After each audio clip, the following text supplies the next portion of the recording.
అభిమాన సోదరులకి నమస్కారం. ఈరోజు దేవరా ప్రీ రిలీజ్ ఈవెంట్ జరగకపోవటం, క్యాన్సిల్ అవటం నిజంగా చాలా బాధాకరం. ముఖ్యంగా నాకు ఇంకా చాలా బాధగా ఉంటుంది. మీ అందరికీ తెలుసు, అవకాశం దొరికినప్పుడల్లా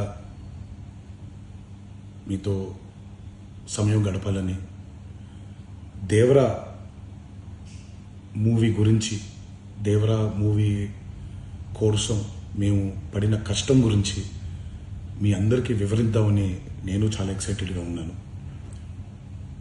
కానీ సెక్యూరిటీ రీజన్స్ వల్ల ఈ ఈవెంట్ని క్యాన్సిల్ చేయడం జరిగింది.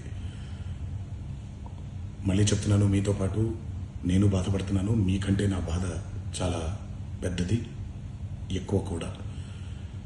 కానీ ఇది ఇలా జరగడం దేవరా ప్రొడ్యూసర్స్ వల్ల, లేకపోతే ఈవెంట్ ఆర్గనైజర్స్ని వాళ్ళని బ్లేమ్ చేయడం కూడా తప్పనేది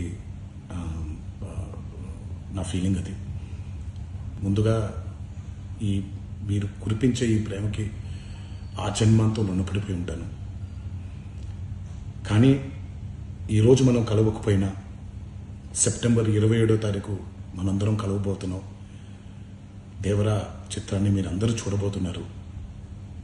మీరందరూ చూసి, నేను ఎప్పుడూ మీకు చెప్పినట్టే, మీరు కాలర్ ఎగరేసుకుని తిరిగేలాగా చేయడమే నా బాధ్యత అని, దాంతో వచ్చే ఆనందం ఎంతో నేను మాటల్లో చెప్పలేను. 27వ తారీఖు సెప్టెంబర్ అదే జరుగుద్దని నేను ప్రగాఢంగా నమ్ముతున్నాను. శివగారు ఎంతో కష్టపడి ఎంతో అద్భుతమైనటువంటి సినిమా తీయడం జరిగింది. అందరూ చూడండి, అందరూ ఆనందించండి. అన్నిటికంటే ముఖ్యంగా మీ ఆశీర్వాదం ఈ దేవరకి చాలా అవసరం, నాకు చాలా అవసరం. సో దయచేసి మీ ఆశీర్వచనాన్ని మాకు అందిస్తారని మిమ్మల్ని కోరుకుంటూ, ఇంకొక మాట, మీరందరూ జాగ్రత్తగా ఇంటికి తిరిగి వెళ్తారని ఇంకొకసారి మీ అందరికీ నేను గుర్తు చేస్తూ సెలవు తీసుకుంటున్నాను. జై ఎన్టీఆర్.